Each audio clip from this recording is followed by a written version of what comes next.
দুপুরের মধ্যে রাজধানী ঢাকা সহ 10 জেলায় সর্বোচ্চ 60 কিলোমিটার বেগে ঝড় বয়ে যেতে পারে বলে আভাস দিয়েছে আবহাওয়া অধিদপ্তর। হতে পারে বজ্রবৃষ্টিও।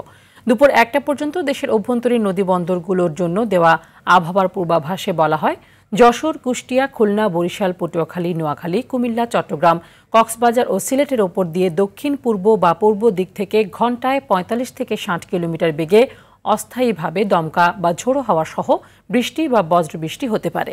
এসব এলাকার নদীবন্দরকে 1 নম্বর সতর্ক সংকেত দেখাতে বলা হয়েছে।